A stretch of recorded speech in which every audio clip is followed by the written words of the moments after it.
اس لیے میں نے آپ سے عرض کیا، حضرت اقدس کی روح نکل گئی، نکلنے کے بعد 3 دن اس پر رہے، کس پر؟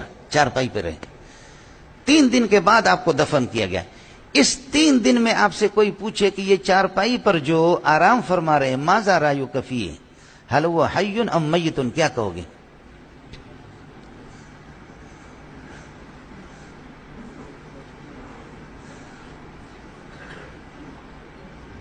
بیٹا تم بول بھی نہیں سکو گے، خیال کر لینا، جہاں بھی یہ 2 شکیں، تیسری شک تو ہے ہی نہیں، جس پر بھی قدم رکھو گے فوراً غرق ہو جاؤ گے۔ یہ چارپائی پہ جو رکھا ہوا ہے 2 دن 3 دن تک، هل هو حی ام میت،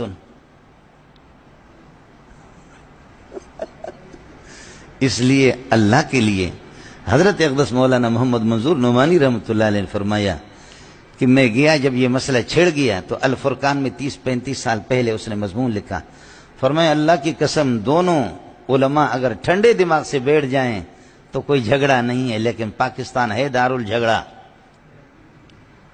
مولانا محمد منظور نعمانی نے فرمایا جھگڑا نہیں ہے لیکن فریقین ضدی ہے۔ اب آپ دیکھیں نا کہ مجھے تدریس نہیں آتی تو میں نے تو صرف حیات و ممات کا مسئلہ رٹا لگایا، یا میں نے تقلید شخصی کا رٹا لگایا، میں نے قرات خلف الامام کا، میرے مسئلے 3 ہیں۔ اگر میں اس میں صلح کروں، ٹھنڈے دماغ سے بیٹھ جاؤں، کسی سے بات کروں، تو پھر اس کے بعد میں کھاؤں کہاں سے؟ میں تو مناظر اسلام اسی پر تو ہوں نا کہ میں نے 3 مسئلے رٹا لگائے۔ مجھے تدریس نہیں آتی، میں دنیا کا نالائق آدمی ہوں۔ آپ کے مناظرین حضرات کا یہی حال، سمجھ شریف میں ہے کہ نہیں؟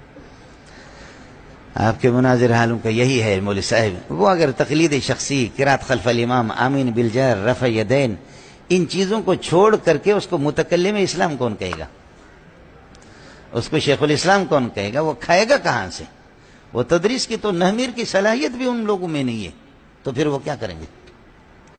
میں تھوڑا سا آپ سے اس لیے کہہ رہا ہوں کہ میرا ایمان ہے کہ الحمدللہ یہ مناظرین یہ مسئلہ سمجھے نہیں ہیں، اور آپ سے میں نے کہا چونکہ آپ بھی مختلف اساتذہ سے پڑھتے ہیں، سمجھ شریف میں ہے کہ نہیں، تو میں نے عرض کیا کہ دونوں شکوں میں سے ایک پر ہاتھ رکھو۔ چارپائی پر جب هل هو حی ام میت،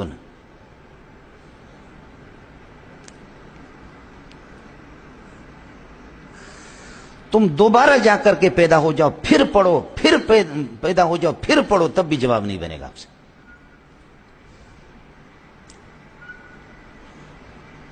یہ جو قبر میں تو بعد میں تشریف لے کے صلی اللہ علیہ وسلم، سمجھے، لیکن 3 دن جو چارپائی پر ہے اس کا کیا ہے؟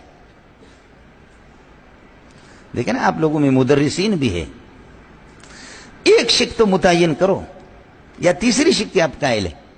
تو آپ سے گزارش یہ ہے کہ هل هو میت ام لا فی هذه الایامت، ہمارا پیارا صلی اللہ علیہ وسلم جو چارپائی پر آرام فرما رہے 3 دن تک، سمجھے، موت آ گئی بالاتفاق، ان 3 دنوں میں کیا ہے؟ اگر حیات دنوی ہے تو دفن کیوں کیا؟ حیات دنوی ہے تو دفن کیوں کیا؟ اور اگر میت ہے تو 3 دن کے مماتی تو ہو۔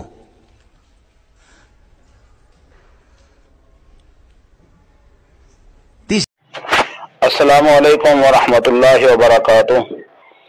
دوستو، آپ حضرات نے مولانا منظور احمد مینگل صاحب کی گفتگو سماعت فرمائی، جس میں الفاظوں کے ساتھ ساتھ جناب کا انداز بھی مضحکہ خیز ہے۔ حالانکہ پڑھے لکھے آدمی ہیں، ان کو زیب نہیں دیتا آقا دو جہاں صلی اللہ علیہ وسلم کے متعلق ایسے انداز میں بات کرنا۔ بہرحال ان کی اپنی مرضی ہے، صاحب علم ہیں، ہم ان کو تو کچھ نہیں کہہ سکتے، لیکن ان کے سوال کا جواب ضرور دینا چاہیں گے۔ ان کے سوال کا خلاصہ یہ بنتا ہے، وہ کہتے ہیں کہ آقا دو جہاں صلی اللہ علیہ وسلم کے وصال مبارک کے بعد تدفین میں 3 دن کی تاخیر ہوئی اور آپ صلی اللہ علیہ وسلم چارپائی پر آرام فرما رہے، تو یہ 3 دن کی حالت کو آپ کیا کہیں گے کہ آپ صلی اللہ علیہ وسلم اس حالت میں زندہ تھے یا زندہ نہیں تھے؟ زندہ تھے تو پھر یہاں پہ یہ سوال اٹھاتے ہیں کہ زندہ تھے تو دفنایا کیوں گیا، اگر زندہ نہیں تھے تو کم از کم 3 دن کے مماتی تو تم بھی بن گئے۔ دوستو جواب سے پہلے یہ بات ذہن نشین فرما لیں، جو آقا دو جہاں صلی اللہ علیہ وسلم کی برزخی حیات کے قائل ہیں انہی حیاتی، اور جو برزخی حیات کے قائل نہیں ہیں انہی مماتی کہا جاتا ہے، اور یہ دونوں گروہ علماء دیوبند کے ہیں، اور ہم سنی بریلوی لوگ ہیں۔ ہمارا تمام مکتبہ فکر آقا دو جہاں صلی اللہ علیہ وسلم کی حیات برزخی کا قائل ہے، الحمدللہ۔ آئیے جواب سماعت فرمائیں۔ اللہ تعالیٰ قرآن پاک میں ارشاد فرماتا ہے، وَلَا تَقُولُوا لِمَنْ يُقْتَلُ فِي سَبِيلِ اللَّهِ أَمْوَاتٌ بَلْ أَحْيَاءٌ وَلَكِنْ لَا تَشْعُرُونَ۔ سورہ بقرہ کی یہ 154 آیت ہے۔ فرمایا جو لوگ اللہ کی راہ میں قتل کیے جاتے ہیں ان کو مردہ مت کہو، بلکہ وہ زندہ ہیں لیکن تم ان کی زندگی کا شعور نہیں رکھتے۔ دوسرے مقام پر ارشاد خداوندی ہے۔ یہ آیات کریمہ جو ابھی آپ حضرات کے سامنے تلاوت کرنے لگا ہوں، یہ آل عمران کی 169 آیت ہے۔ وَلَا تَحْسَبَنَّ الَّذِينَ قُتِلُوا فِي سَبِيلِ اللَّهِ أَمْوَاتًا بَلْ أَحْيَاءٌ عِندَ رَبِّهِمْ يُرْزَقُونَ۔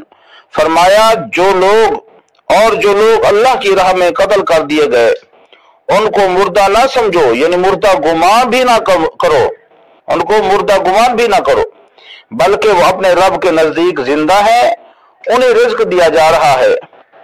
اس آیات کریمہ سے اگلی آیات کریمہ کا پہلا جملہ سماعت فرمایا فارحین بما آتاہم اللہ من فضلہ، اللہ نے اپنے فضل سے جو انہیں عطا فرمایا ہے وہ اس پر خوش ہیں۔